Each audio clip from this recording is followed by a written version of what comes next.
2023 में पितृपक्ष कब से शुरू हैं? सभी के मन में ये सवाल होगा क्योंकि इस साल सभी त्योहार 2 दिन मनाए गए हैं। चलिए इस वीडियो में जानते हैं श्राद्ध की सारी तिथियां। यदि आप हमारे इस चैनल पर नए हैं तो कृपया चैनल को सब्सक्राइब करना ना भूलें। हमारे चैनल पर आपको त्योहारों से संबंधित सटीक जानकारी प्राप्त होती रहेगी। चलिए शुरू करते हैं। इस बार पितृपक्ष की शुरुआत 29 सितंबर से हो रही है और 14 अक्टूबर 2023 को ये समाप्त होंगे। पितृपक्ष भाद्रपद मास की पूर्णिमा से शुरू होते हैं और अश्विन मास की अमावस्या तक चलते हैं। इसे सर्वपितृ अमावस्या कहते हैं।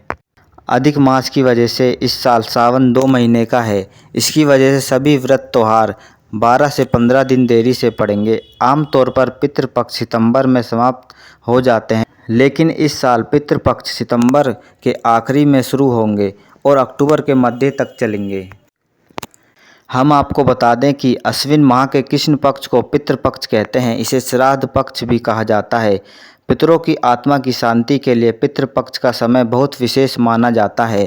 पितृपक्ष के इन 16 दिनों में श्राद्ध किए जाते हैं।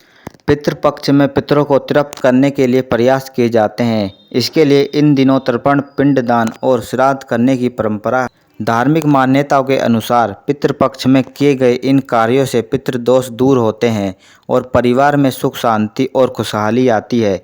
पितृपक्ष में वंशज अपने पूर्वजों की आत्मा की शांति के लिए श्राद्ध कर्म करते हैं। जानते हैं कि साल 2023 में श्राद्ध कब से शुरू होकर कब तक खत्म होंगे।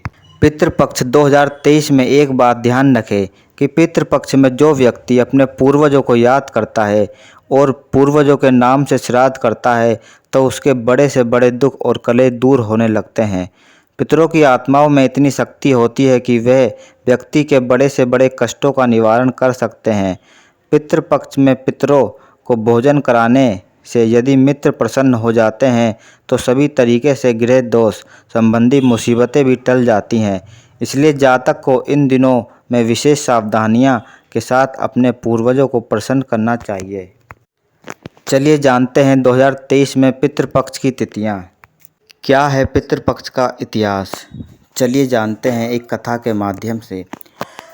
पौराणिक कथा के अनुसार जब महाभारत के युद्ध के दौरान योद्धा राजा कर्ण की मृत्यु हो गई और उनकी आत्मा स्वर्ग में चढ़ गई तो उन्हें भोजन की बजाय गहने और सोने का भोजन दिया गया।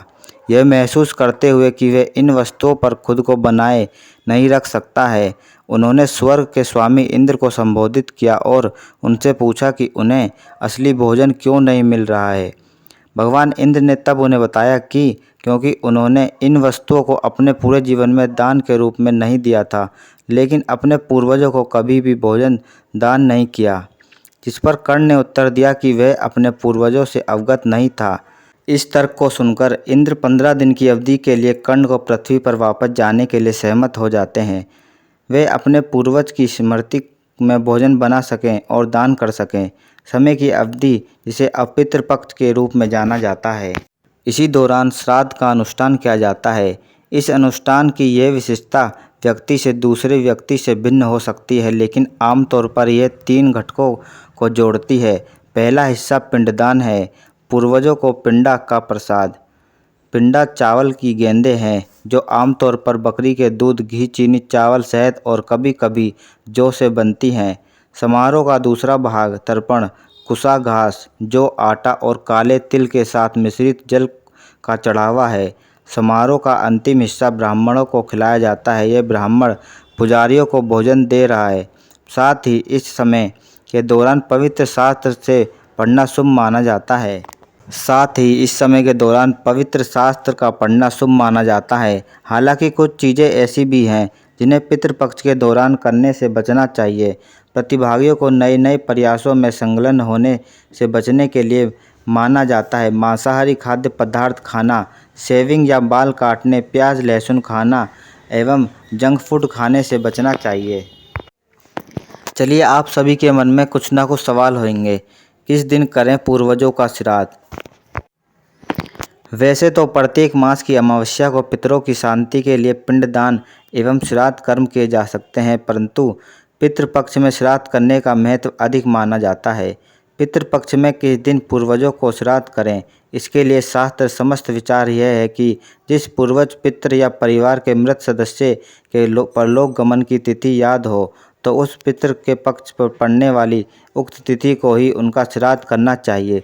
यदि देहवासन की तिथि ज्ञात न हो तो अश्विन अमावस्या को श्राद्ध किया जा सकता है। इसे सर्व पितृ अमावस्या भी इसलिए कहा जाता है।